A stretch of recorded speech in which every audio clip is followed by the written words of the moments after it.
Salut les amis, bienvenue sur ma chaîne Manu Agriculteur par Passion. Et ben écoutez, ce matin un petit tour de plaine. On a eu pas mal de gelées, des petites gelées, hein, -2, -3 cette semaine. Et puis bah, là je suis dans ma parcelle de lin qui se trouve sur de l'argilo-calcaire. Écoutez, elle fait en moyenne 7-8 cm. Elle est plutôt dense, donc c'est plutôt un bon signe. Elle avait été semée avec mon engrais que j'avais mis mélangé avec la semence. Donc bah, pour l'instant, c'est plutôt pas mal. Mon lin d'hiver. Donc là, c'est mes févroles d'hiver qui ont été semés au cockerling. Je ne sais pas si vous vous rappelez, j'avais fait une petite vidéo pour ça. Écoutez, vous voyez, elles sont quand même pas mal levées. Hein.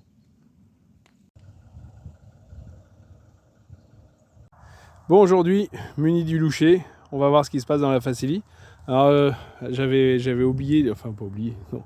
J'avais volontairement pas détruite encore, parce qu'à côté j'avais de la moutarde, donc je l'avais broyée. Là, je l'avais gardée pensant qu'avec le gel, bah voilà, qu'elle serait toute seule, quoi. Et puis, bah, elle est toujours là. Elle est toujours là. Elle a vraiment pris un sacré coup de gel, hein, parce qu'elle elle était beaucoup plus haute que ça. Et du coup, bah, on va regarder ce qui se passe. Donc là, ce que j'ai remarqué dans la parcelle, c'est que j'ai des endroits quand même qui s'enfoncent tout seuls et d'autres qui sont un petit peu plus durs. Je l'avais fissuré, je sais pas si vous vous rappelez, au mois de septembre, avant de semer ma Facili. Bon, après, on voit quand même qu'il y a un bon chevelu racinaire, hein, ça c'est indéniable, ça c'est sûr. Ça c'est pour faire ici du lin de printemps. Donc j'avais remarqué quand même que c'était pas plus mal quand même de ne pas labourer pour le lin de printemps en tout cas, quand c'est travaillé, fissuré en bonnes conditions. Bon, écoutez, là j'avais refait même un petit peu plus loin des deux, trois essais comme ça là au loucher, et puis on voyait quand même des vers de terre et tout ça. Donc bon, après, mes terrains dans l'ensemble, alors même si je laboure de temps en temps, j'ai quand même pas mal de vers de terre parce que le fait que j'ai mis énormément de fumier pendant des années, hein, pendant des années, j'ai pendé 1000 tonnes à peu près, 1000-1200 tonnes de fumier je sais pas, sur une cinquantaine, soixantaine d'hectares, alors pas tous les ans, mais je faisais comme ça une rotation.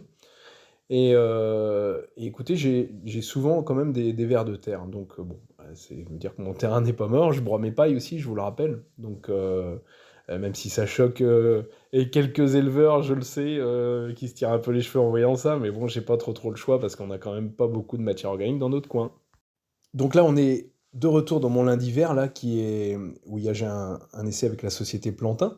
Donc là, on fait un essai sur la partie qui a été implantée avec l'engrais et sans. Donc là, on voit bien derrière, hop, qu'il y en a quand même beaucoup moins, le lin est moins joli. Et je vous fais remarquer aussi qu'il y a énormément de cailloux, là, c'est du petit caillou, mais il y a quoi, 20-30 cm de terre. 2, 4, 6, 8, 10, 2, 4, 6. Ouais, le chevelu est un petit peu plus large quand même. Il y a peut-être moins de différence qu'il y avait à la première, non? Oui, parce que ça pousse plus là. Ça pousse plus, ouais, c'est parce que c'est l'hiver, quoi. Là. Ouais. Ah, puis là, tu vois, on s'est arrêté quand même. Et puis, ouais, Et puis plein de cailloux aussi. Hein. Ah bah oui, oui. Ouais. Parce que nous, bah oui. sur le haut du champ, t'avais pas cet effet caillou. Non, c'est sûr, là, dans ce coin-là, c'était vraiment donc, le pire. Donc voilà. Ouais. Mais tu vois, t'as des lins beaucoup plus tes lins sont réguliers. Oui, plus. Oui. Alors ouais, que l'autre, t'en as des hauts et t'en as des... Ça se voit visuellement déjà dans le champ. Bon, bah là, mon field view, il ne fonctionne pas parce que mon épandeur Kuhn n'est pas en isobus. Bon, là, on se met pour le triage des févroles, là, des févroles de printemps. Donc, vous voyez, c'est un camion qui vient, il y a un trieur optique dessus, il est vraiment au top du top, quoi. Ça fait beaucoup de bruit, mais sinon, ça trie quand même relativement bien. Donc là, je vais vous faire voir après, là, il y a des tambours aussi, qui permettent vraiment de brasser, de trier, vraiment, normalement, on a plus de bouchage après. Le problème de ça, c'est qu'après, on a des semoirs qui deviennent tellement précis que, en fait, bah, il y a des bouchages qui se font dans les descentes, quoi, si c'est pas vraiment bien nettoyé, qu'il reste des feuilles, etc., quoi. Là, ça, je vous ai mis, ça, c'est les grilles, ça. Et voilà, donc on change les grilles pour les févroles, parce que la graine est plus grosse, et puis vous voyez, le brassage à l'intérieur. Donc les févroles sont finis de trier là, on en a fait pour là, j'en fais pas beaucoup cette année. Je fais un peu moins de 10 hectares de févroles de printemps, parce que j'ai aussi des févroles, comme je vous faisais voir, d'hiver. On en a profité aussi, vous voyez derrière moi, la moissonneuse qui est complètement polichée. Elle est polichée, peinte, l'essieu peint et tout. Enfin, elle est, on va dire, toute belle, toute neuve. Parce qu'on avait encore, je vous avais fait voir lors de la dernière vidéo, elle était polichée, mais il n'y avait toujours pas fait la dernière couche de finition. Donc je vais vous faire voir ça, les févroles qui sont triés. Donc vous voyez là, il reste plus de paille, voilà, plus de févroles normalement cassées, tout ça. Donc tout est au mieux, on va dire. Donc ça c'est le tri. Vous voyez, alors parfois vous avez des très grosses févroles aussi qui sont exclues. C'est ce que vous voyez dans le tamis rotatif là, qui était en train de tourner tout à l'heure. Bon, dans nos temps morts, on est toujours sur le Farmal, hein. Donc là, grosse mission, c'est de le poncer au maximum. Alors, on fait ça avec une perceuse, avec des disques à lamelles, avec une ponceuse. Enfin, on essaye de trouver plein de choses. C'est, c'est un boulot, je pense que c'est le boulot, franchement, le plus long qu'on a à faire. Là, on essaye de démonter le volant et on n'y arrive pas, forcément. Et on a tellement peur de le casser parce que le souci, les pièces là-dessus se font tellement rares que bon, je pense qu'un volant, j'arriverai à le retrouver. Mais donc là, le ponçage fini, on l'a mis en après. Le moteur, alors l'avantage sur ce tracteur-là, c'est que à part les jantes, tout est rouge. Donc on a un petit peu de noir, mais très très peu. Donc c'est le gros avantage. Le pot d'échappement, qui est pas le pot d'échappement d'origine, c'est un pot d'échappement massé d'un 1150. On vient de voir ça. Alors là, ça c'est le râle du blanc, le seul blanc qui est sur le côté du tracteur. Là, donc maintenant, on est sur le rouge. Et le rouge râle 3003. Notre arceau qu'on va conserver aussi. Et puis là, donc peinture du capot. Et puis 2-3 accessoires. On fait tous les accessoires d'abord et après, on fera vraiment le corps du tracteur, quoi. Le gros avantage sur ce tracteur-là, c'est qu'on n'a pas fait de mécanique. Il n'y a rien en mécanique à faire dessus. Ben, on a l'impression qu'il n'y a rien en tout cas. Il chauffe pas. Tout ce qui est température, il monte pas en température, tout ça. Donc bon, écoutez, on est plutôt assez content de ce côté-là.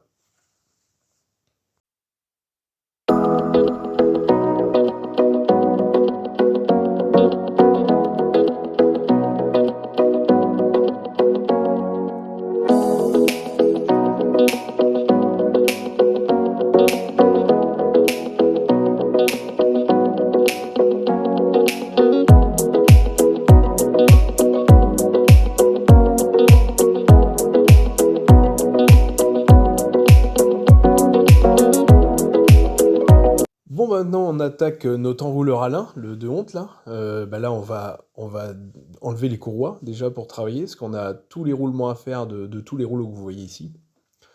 Et puis, depuis cet été, on s'est aperçu que le balancier, il ne graissait plus. Donc, on l'a enlevé. Donc, le voilà. Et vous voyez l'emportement de métal qu'il a dessus. Donc, je pense qu'on va, avec de la baguette à rechargement, on va arriver à le charger, à le recharger et le sauver. Et puis, il va falloir qu'on trouve un système quand même pour le graisser mieux que ça. Alors, je sais que chez SKF, il existe des graisseurs un petit peu automatiques, des toutes petites fioles là qu'on pourrait mettre là. Je pense, vous voyez tous les roulements qu'on a à changer. Ça, c'est tous les ans, tous les ans, tous les ans. Après, avec mon collègue, il en fait quand même assez grand, hein, mais vous voyez, on change les chaînes aussi. Là, on s'emmerde parce qu'il y a vraiment un roulement qu'on n'arrive pas à tirer. Ça pèse un poids énorme, ces rouleaux-là, et c'est vraiment des rouleaux pleins. Mais il faut qu'on le tire. Et puis ça, le pick-up qu'on a refait l'année dernière, qui est toujours en bon état par contre. On avait aussi un problème sur la coupe qui est derrière moi, on avait un problème de suivi de sol. Ça fait déjà plusieurs années que je trouvais qu'elle avait un petit souci, mais là, en fait, on l'a réglé bien d'un côté, et puis c'était de l'autre côté, donc les champs, surtout quand on les broyait, ils étaient quand même super moches parce qu'il y avait trop d'écart de hauteur de coupe. Donc là, ils sont démontés. Et là, dedans, en fait, il y a la partie électrique. Donc, les capteurs sont morts. Parce que vous voyez, c'est avec ça, ici, que le suivi de sol est fait, quoi. C'est ce qui donne les impulsions. Et donc ça, c'est à changer. Bon, l'hiver, ça permet aussi d'avoir un petit peu plus de temps. Donc, le temps aussi, parfois, d'aller à des réunions pour s'informer. Et donc là, je suis allé à une réunion tout dernièrement sur l'avenir de la PAC, qui est quand même, je vous rappelle, assez important pour nous. Et là, c'est vrai que je suis revenu de La Réunion et là, ça fait vraiment très très peur parce que je vais vous exposer ça un petit peu plus tard, mais ça devient vraiment très compliqué d'avoir une Europe qui est là plus pour importer que pour nous promouvoir, on va dire. Et donc, je vous explique ça tout de suite. Bon, écoutez, pour revenir sur cette réunion, c'était vraiment intéressant. C'était en fait sur toute l'explication de comment fonctionne la Commission européenne. Et en fait, ce qu'on s'aperçoit, c'est que on est en train d'élire, on élit des députés européens, tout ça, mais en fait, qui n'ont pas un énorme poids. Et en fait, ce sont tous les fonctionnaires de Bruxelles, vous n'êtes pas sans le savoir, qui en font un petit peu leur politique à leur sauce sans être élus. Donc c'était voilà l'intervenante qui était une économiste agricole, donc nous faisait part de ça et en fait le vote là-dedans représente plus grand-chose. Alors il y a aussi pour tout ce qui est agricole à peu près 30 personnes qui sont consultées et elle nous expliquait aussi que sur ces 30 personnes, il y en avait à peu près 5 simplement qui venaient de l'agriculture. Le reste, ce sont parfois des associations environnementalistes, voilà, et donc c'est pour ça qu'il y a aussi du lobbying en fait à Bruxelles, parce que du coup le Parlement, on a l'impression qu'il est juste consultatif. Alors ça c'est moi qui m'avance un petit peu là-dessus, mais c'est comme ça que je ressens les choses. Donc ça c'était pour la première partie, l'explication, et après il y a les projets de l'UE, et l'UE en fait ce qui se discute tout de suite c'est la PAC pour 2027 et après. Et ce qui se passe, c'est que vous n'êtes pas sans le savoir qu'il y a des accords du Mercosur. En fait, ce qui se passe aussi, c'est que... Je dis deux fois ce qui se passe, désolé. C'est qu'en fait, tous nos amis allemands, sûrement une partie aussi de Français, donc vont abandonner les voitures moteur essence, quoi, enfin essence ou diesel, pour venir à l'électrique. Donc en fait, vu qu'on ne sait plus trop quoi faire de tous ces moteurs-là et aussi de toute cette technologie qui était quand même, je pense, pas mal avancée, en fait, on va les exporter vers les pays du Mercosur qui, eux, en fait, en raffolent de moteurs essence parce qu'ils se mettent, depuis quelques années, à faire du flex fuel. Et ce qu'ils incorporent dedans, en fait, de l'éthanol, beaucoup d'éthanol, et leur prix, en fait, de l'essence, c'est assez simple, c'est que quand le prix du pétrole est élevé, ils incorporent un peu plus d'éthanol, et puis quand il est faible, ils baissent leur part d'éthanol. Donc nous, en échange, forcément, il faut qu'on prenne de la viande. Et d'après ce qu'elle nous disait, c'est que en fait, l'Europe voudrait, après 2027, importer à peu près 9% de plus que ce qu'on importe actuellement de viande. Donc ce qui correspond à peu près, alors je crois que c'est 150 millions de tonnes en plus par an. Donc là, pour l'instant, on avait quand même des prix de viande qui commençaient à devenir, on va dire, un petit peu plus normaux, parce que vous n'êtes pas sans le savoir que depuis 30 ans, en fait, la viande, c'était toujours le parent pauvre de l'agriculture, quoi. C'est ce qui rapportait vraiment le moins. Donc là, ils ont eu un petit repli, j'ai l'impression, et puis derrière, forcément, il y a beaucoup de céréales aussi qui partent pour l'alimentation des bovins et des animaux en général. Forcément que les céréales, il y en aura de moins en moins de consommées dans les usines d'aliments, ça c'est sûr. Alors à nous expliquer aussi qu'en fait, il y avait une volonté de faire des protéagineux, sauf que derrière, en fait, on n'a pas d'usine de trituration. C'est toujours des aberrations, donc on vous lance sur une production, allez-y les gars, il faut produire à bloc de févrole, des pois, tout ce que vous voulez, sauf que derrière, on ne sait pas quoi en faire. Donc ça, c'était le deuxième point. Donc derrière ça, forcément, sur le revenu va être en baisse. Le budget de la PAC, pour vous donner une idée, en 1980, c'était 66% du budget de l'Europe. Et là, en 2020, c'est 37,8%. Donc, vous n'êtes pas étonné de voir votre PAC qui divise par deux, quelque chose près, moi, depuis mon installation, depuis 20 ans, à ramener à l'hectare.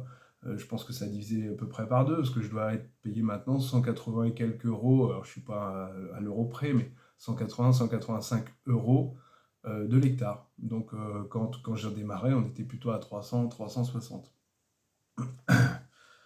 Donc, il y a aussi tout de suite, donc, comme je vous disais, avec les partenaires, les 30 partenaires, là, il y a un diagnostic de la Commission européenne.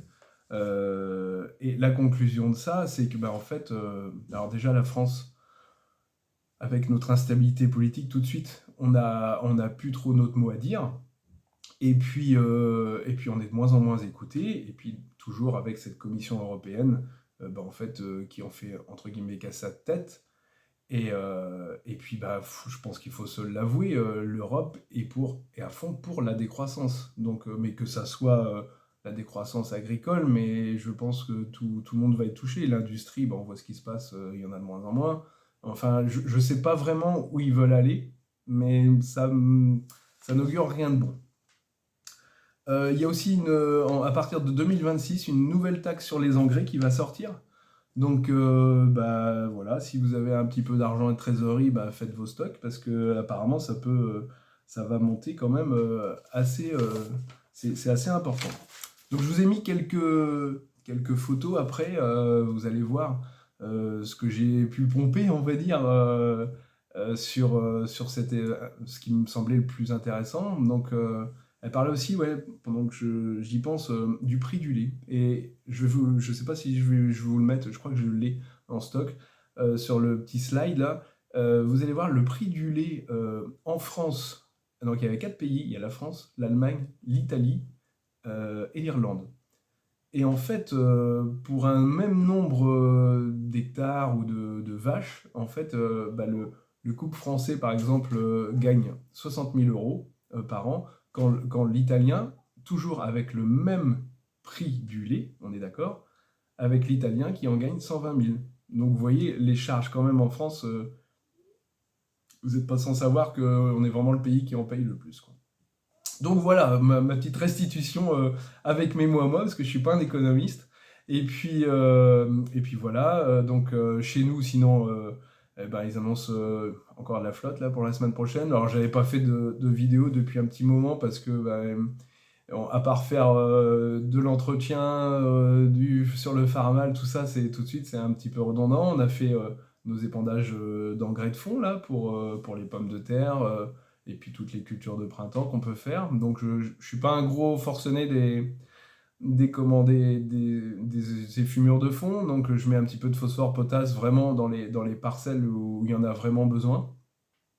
Et puis sinon, je broie toujours mes pailles comme vous le savez, comme je vous l'avais dit. Bon, écoutez les amis, je vous souhaite une très bonne semaine. Et puis je sais pas si ça va être la semaine prochaine ou peut-être dans 15 jours à mon avis, que je vous ferai une vidéo, parce que là c'est plutôt très très calme. Eh bien écoutez, quant à moi, je vous souhaite une très bonne soirée et puis je vous dis à très bientôt. Salut, salut!